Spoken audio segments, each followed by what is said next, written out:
일기로 읽는 토머스 머튼의 전기 제3부 수도자의 참삶을 추구하다 페이지 223페이지부터입니다. 1958년 10월 12일 일요일 목요일 오후에 신부님이 보리스 파스테르나크의 편지를 전해주었다. 뉴 디렉션스 출판사에서 온 봉투도 있었다. 등기 항공 우편으로 개봉하지 않은 것이다. 나는 신부님께 보리스 파스테르나크는 종교 작가이며 탁월한 작가라는 것을 열심히 설명했다. 원장 신부님은 내 말을 별로 믿는 것 같지 않았다. 만일 믿었다면 그것은 그의 의지에 반하는 것이리라. 편지는 간단하지만 진심이 담겨 있고 우리 사이에 깊은 이해가 존재함을 직감으로 알 수 있었다. 편지는 내 시야가 넓어지고 있다는 반증으로 매우 중요하다. 모든 것이 그런 이해의 가능성으로 열려 있다. 그것은 우리의 내적 유대를 돈독히 하고 진정한 평화와 일치의 기본이 된다. 외적이거나 법적이거나 교리적인 것은 이런 유대를 형성할 수 없다. 나와 파스테르나크와 같이 사람들 사이에 존재하는 유대는 세상 어디에나 존재한다.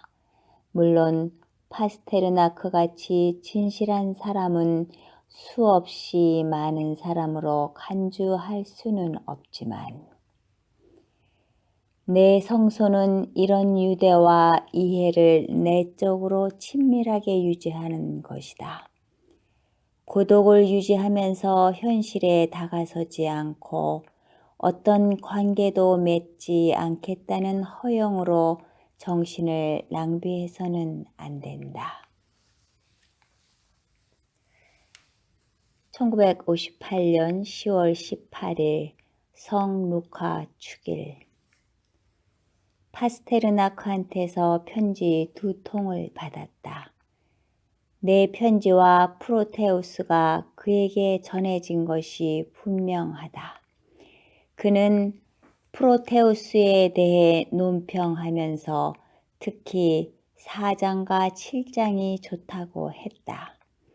그리고 마지막 장은 매우 훌륭하고 개인적인 그리스도교 철학의 정치가 있다고 평했다. 나는 그의 논평에 상당히 고무되었다. 답장을 해야겠다. 그는 자신의 초기 작품들은 별 가치가 없다고 했다. 그의 마음은 분명히 닥터 지바고에 있다. 그는 닥터 지바고라는 정식 명칭 대신 약어로 닥터 지라고 하거나 펜티온 출판사에서 펴낸 책이라고만 언급했다. 로렌스 신부님에게 엄격하게 격리된 트라피스트 수도원의 수도자와 철의 장막에 가려진 감시 대상 시인 사이에 자연스러운 대화가 이루어졌다는 놀라운 사실을 이야기했다. 나는 루이빌이나 바드스타운, 심지어 수도원에서 함께 사는 사람들보다 파스테르나크한테 더 많은 친밀감을 느낀다. 그와 나한테는 많은 공통점이 있다. 깊은 적대감을 지닌 두 나라 사이에 교류를 위한 어떤 대화도 없으면서 달과 교류하는데 몇백만 달러를 사용하다니. 나한테는 파스테르나크와 그와 같은 몇몇 사람과 나누는 단순하고 인간적인 대화가 많은 광론이나 라디오 연설보다 훨씬 가치 있다. 이것이 우리 가운데 계시는 진실한 하느님 나라다. 1958년 11월 25일 하루 피정. 나의 선은 16그루의 소나무가 천천히 흔들거리는 나무 꼭대기에 있다. 15m가 훨씬 넘는 큰 소나무 가지가 다른 나뭇가지보다 더 큰 원을 그리며 흔들거린다. 다른 나무들은 가만히 있는데 유독 소나무 가지만 흔들린다. 몇백 그루의 작은 누름나무가 소나무 아래 마른 땅을 뚫고 솟아난다. 상수리나무 잎 사이를 바라본다. 내 티셔츠가 빨랫줄에 널려 있다. 숲에서는 잎 떨어진 나뭇가지 사이로 바람이 노래를 한다. 어떤 삶도 죽음을 대면하지 않으면 그 의미를 잃는다. 스즈키가 인용한 17세기의 무사이자 사무라이 선사인 어느 작가의 문장을 읽고 충격을 받았다. 인간의 존엄성은 죽음으로 시험받는다. 나는 죽음을 자유라고 생각한다. 보편적 죽음은 없다. 죽음을 넘어 인간의 자유로 대면할 수 있는지에 따라, 다시 말해 죽음을 받아들일 수 있는지에 따라 세상에는 매우 다른 죽음이 있다. 죽음은 길을 떠날 때가 온 것뿐이다. 세상에서 벗어나 다른 길을 따라 기쁘게 걸음을 옮기는 것이다. 이것은 커다란 선물이다. 죽음은 삶에 주는 선물이다. 어떻게 죽어야 하는지 아는 사람은 세상에서 더 오래 기억될 뿐 아니라 그가 지닌 자유 때문에 영원히 산다. 죽음을 피하는 일 이외에 모든 것을 할 수 있는 이 시대의 사람들에게 죽음 앞에서는 아무것도 할 수 없다는 것은 참으로 비참한 사실이다. 모든 것을 손에서 놓는다면 죽음을 더 잘 받아들이게 될 것이다. 그러나 우리는 죽음에 대한 무의식적 두려움을 떨치지 못하고 생명에 매달리는 데 더 집착한다. 무의식적으로 현재에서 벗어날 수 있다고 생각하지만 두 팔로 죽음을 부여잡고 있다. 이런 생각이 참을 수 없는 긴장을 가져와 우리를 쉽게 희생물로 만든다. 죽음을 피하지 않고 준비하는 사람은 죽음을 두려워하지 않으며 죽음을 잘 맞이할 것이다. 그러므로 죽음을 대면하는 사람은 이승과 내세의 삶에서 행복할 수 있고, 죽음을 대면하지 않는 사람은 이승과 내세에서 결코 행복할 수 없다. 신앙인이건 아니건 이것이 바로 삶의 중심이며 기본 현실이다. 죽음을 대면하는 것은 이미 마음을 바르게 하는 그리스도의 현존에 대한 신앙을 지니고 있음을 내포한다. 스스로를 신앙인이라고 생각하고 안 하고는 그렇게 중요하지 않다. 거친 사나이의 절망에 대해 말하는 것이 아니다. 다만 평생 기쁘고 자유롭게 책임을 지는 정직하고 진지하며 민감한 사람의 성실성에 대해 말할 뿐이다.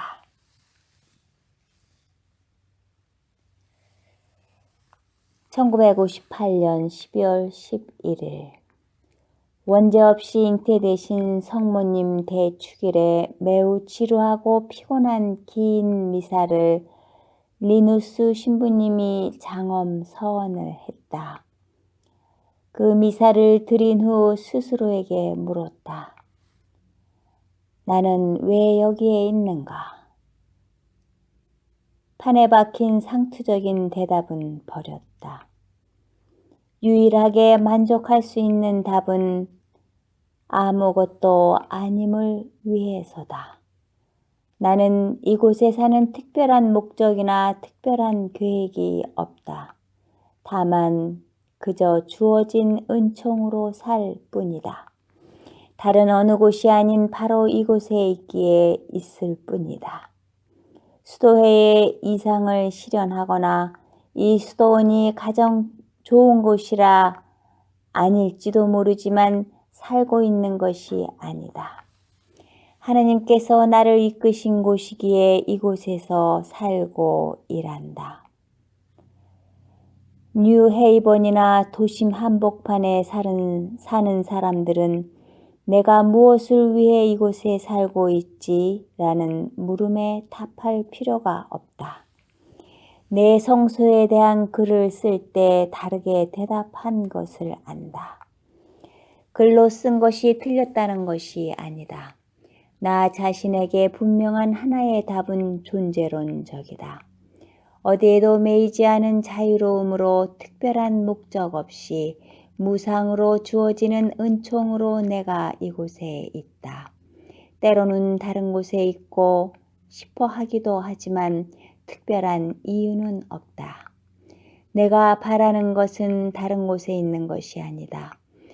말하고 싶은 것은 이곳이 좋고 특별한 장소라서 이곳에 있는 것이 아니라는 것이다. 전혀 그렇지 않다. 17년을 살아온 지금 자신에게 이곳이 특별한 곳이라고 설득하려 한다면 어리석은 짓이고 진실도 아니다. 다시 한번 강조하자면 평화를 누리며 충실하게 살고 있는 한 사는 곳은 그리 중요하지 않다. 특정한 장소가 내 삶을 살게 하는 것은 아니다. 오히려 그곳에 머물며 스스로 살아야 한다. 어제 뉴 디렉션스 출판사에서 나올 보고판을 위해 시 몇 편을 뽑았다. 내 시 가운데 초기 작품은 그런대로 괜찮다. 다시 그런 시를 쓸 수는 없다. 그 시절의 열정은 특별하고 신선하다. 시를 읽어보니 그때의 열정이 아련히 떠오르며 새로운 영감을 느끼지만 다시 젊은 날의 열정으로 돌아갈 수는 없다. 젊은 날에는 금욕주의를 추구했다. 이제 나에게 새로운 열정이 있다면 금욕주의가 아닌 인본주의에 바탕을 둔다. 지금 시작되는 열정이 성장해야 하지만 젊은 날 맹목적으로 추구하던 화려함이나 매력을 얻으려 해선 안 된다. 당시 나는 시인이며 신비가라고 주장했다. 내가 시인이며 신비가라는 말이 틀린 말은 아닐지라도 그것을 너무 의식하고 있었기에 깊이가 없다. 이제 나는 세상에서 분리되어 세상을 가르치려는 개인이 아니라 하느님께서 세상과 인간 안에서 당신을 드러내시고자 하는 계획의 넓은 지혜 속에서 자신을 버리고 글을 쓰며 말해야 한다. 하느님의 계획은 크고 깊으며 고귀하고 진실하며 감추어져 있다. 더 이상 초월한 모습이 아니라 평범한 모습으로 나타나는 신비주의다.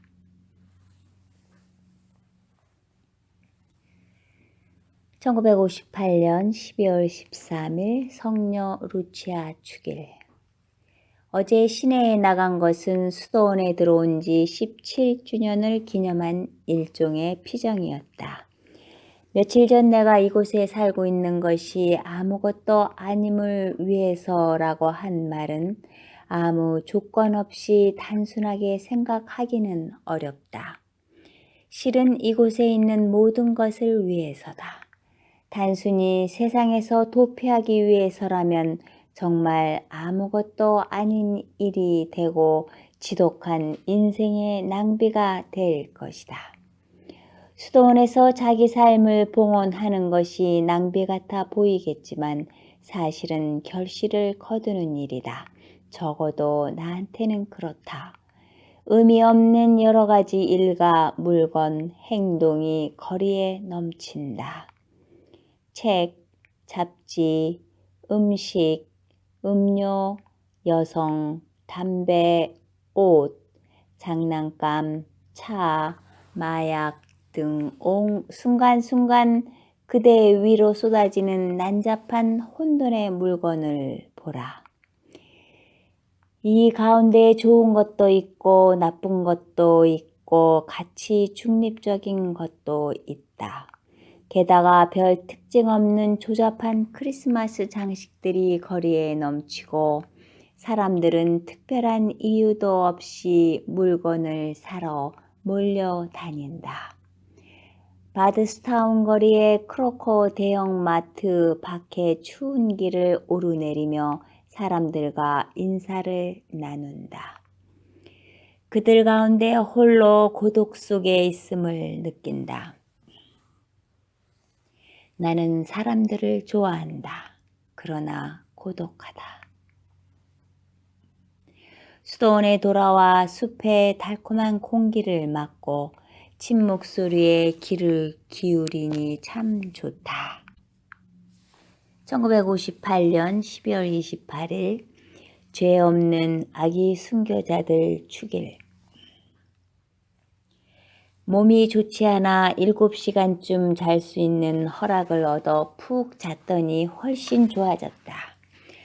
어제 오후에는 자신에게 약속한 대로 린턴 하우스가 있던 아름다운 들판에서 오래 머물렀다.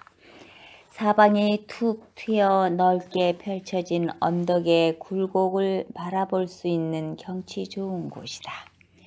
머리 위 굴뚝 넘어 서쪽으로 마치 빛의 터널을 이룬 것 같은 잿빛 구름 사이로 하늘이 고개를 내밀고 있다.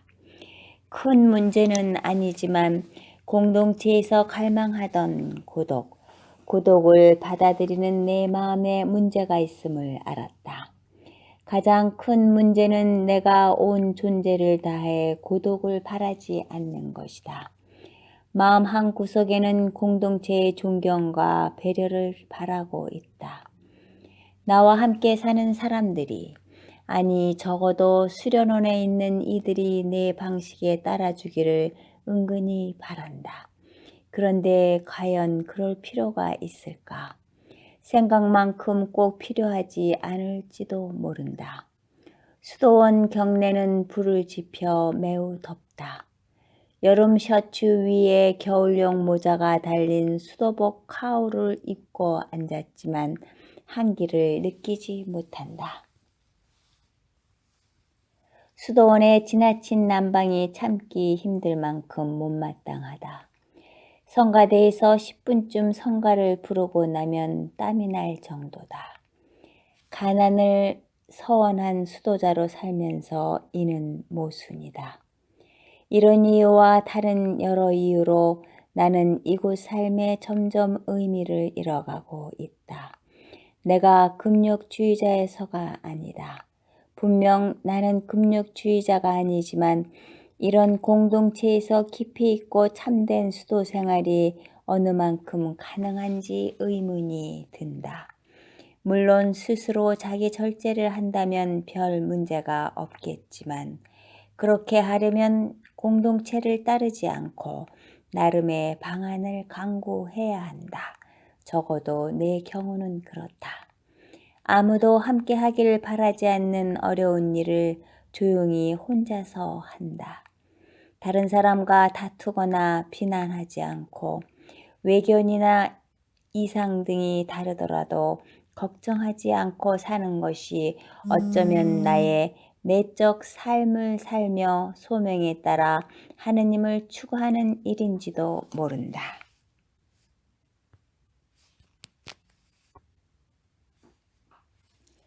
이제 모두가 나를 알고 있다. 그들은 자기들의 일에만 마음을 쓰고 나의 일은 어느 정도 그냥 나에게 맡겨두려 한다. 수련원만 예외다. 수련원은 쓸데없이 참견하며 간섭하려 한다. 온전히 내 방식대로 할 수가 없다.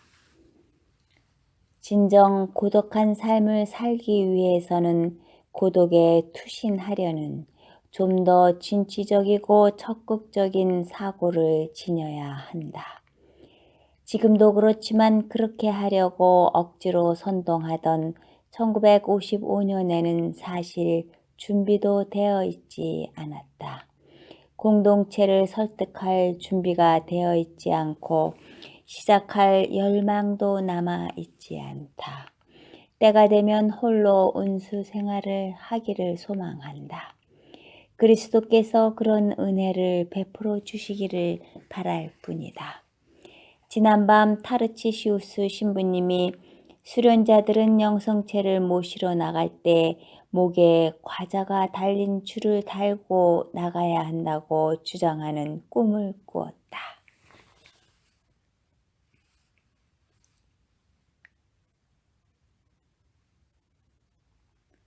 1959년 2월 2일 오늘 아침 뉴헤이번으로 헤르만 헤네캠프의 장례식에 갔다. 설이 내린 대지 위로 여명이 밝아왔다. 시신은 장례식장 특실에 안치되어 있었다. 매우 호화로운 백만장자나 쓰는 방이었다. 옛날에 나는 헤르만이 깔끔하게 면도를 하고 와이셔츠에 넥타이를 맨 정장 입은 모습을 본 적이 없다. 마치 그는 이 땅의 위인 중에 한 사람 같았다. 나는 관을 들었다. 나 외에 앤디 부네와 헤네캠프의 오랜 친구 그랜 프라이스, 오래된 건물의 벽처럼 매우 강인한 인상의 체구가 큰 사람이지만 겸손하고 마음이 부드럽다. 클레멘트 수사님과 콜먼과 구두꾼 모양의 넥타이를 맨 사람이 관을 들었다. 존경하올 신부님이 미사를 주례했다. 공동 집전을 하자고 제의했지만 내가 사양하자 짜증을 냈다. 관을 들고 성당 밖으로 나오니 햇살이 밝게 비치고 맑은 공기는 큰 기쁨으로 넘치는 것 같았다. 정적을 뚫고 큰 화물 열차가 군대가 아우성 치는 듯한 소리를 내며 골짜기를 지나간다.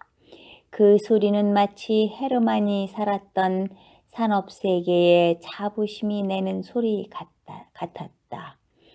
갑부였던 그를 위대한 사람, 세계의 존경을 받는 사람처럼 생각하다니 얼마나 호기심에 찬 망상인가.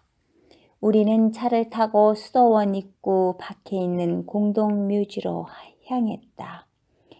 숲속에는 벌거벗은 나무들이 은밀한 승리를 자축하는 것처럼 태양 아래 꿋꿋이 서 있다. 차에서 내려 관을 들고 햇빛이 내리쬐는 거리를 가로질러 걸었다. 그때 나는 찬미가를 들었다. 1월 둘째 날 종달새들이 부르는 찬미가였다. 이곳에서는 어느 누구도 헤르만이 세상에서 성공한 것을 존경하지 않는다. 오히려 그를 게으른 현실 도피주의자라고 여기던 수사들한테는 다소 경멸을 받았다. 수사들은 산업세계를 그렇게 중요하게 여기지 않았다. 이제 보라, 여기 산업의 기수가 잠들어 있다. 1959년 3월 15일 순환주일. 지난밤 세찬 바람이 불었다. 오늘 아침 기도실에 앉아 바람 소리에 귀 기울였다. 십자가는 해방의 표지다. 나는 이 희망의 맹목적으로 매달렸다. 자신의 내면이나 말이나 행동에 단순히 동의하는 것에 머문다면 자유에 대한 희망이 없다. 자유는 투쟁과 믿음과 어둠에서 새로운 창조를 의미한다. 어둠이 3월의 바람 속에서 안간 힘을 쓴다. 아침 기도 전 서쪽 하늘을 바라보았다. 검은 구름이 빠르게 몰려오고 굴뚝에서 피어오르는 검은 연기는 서쪽으로 흘러간다. 1959년 3월 18일 낡은 것과 새 것. 낡은 사람한테는 모든 것이 낡았다. 그는 모든 것을 보았고 이미 가지고 있다고 생각한다. 그를 기쁘게 하는 것은 그가 애착하는 오래된 것들이다. 그는 가진 것을 잃을까봐 두려워하지만 그 때문에 행복하지도 않다. 그는 오래된 것을 지키려고만 할 뿐 바꾸려 하지 않는다. 어떤 새로움에도 열려 있지 않다. 그의 삶은 정체되어 황량하다. 움직임은 있지만 변화로 이끌지는 못한다. 새로운 사람한테는 모든 것이 새롭다. 심지어 낡은 것도 성령 안에서 변화되어 늘 새롭다. 무엇에도 애착이 없다. 이미 지나간 것에 대해 희망을 걸 이유가 없다. 그것은 그냥 무일 뿐이다. 새로운 사람은 육신의 눈으로는 볼 수 없는 곳에서 실제를 발견한다. 아직 오지 않았지만 그가 보는 그 순간 현실로 나타날 수 있는 실제다. 보지 않았다면 일어나지 않는 실제다. 새로운 사람은 늘 창조적이고 쇄신된 세계에 산다. 새롭고 창조적인 세계에 산다. 생명 안에서 산다. 낡은 사람은 생명 없이 산다. 죽음 안에서 산다. 애착하기에 이미 죽은 것에 매달린다. 변화를 못 견뎌 한다. 변화를 죽음과 투쟁하는 것처럼 느낀다. 그의 투쟁은 비참하고 생명으로 대체할 수 없다. 오늘 영성체 후에 이런 생각을 하고 있을 때 갑자기 내가 오랫동안 새로운 것에 대한 희망을 잃고 있음을 깨달았다. 새로움은 늘 거기 있는데 그것을 모르고 있었다니 얼마나 어리석은가. 루이빌 도서관에서 거드 루지와 파스테르나크의 인터뷰를 담은 만남을 우연히 읽은 지 1년이 지났다. 파스테르나크가 거드 루지를 조롱한 첫 번째 것은 매우 젊지만 낡아빠진 존재에 대한 것이다. 페이지 234 페이지 위쪽까지였습니다. 다음에는 페이지 234 페이지 1959년 5월 3일 하루 피정부터 시작하겠습니다. 감사합니다.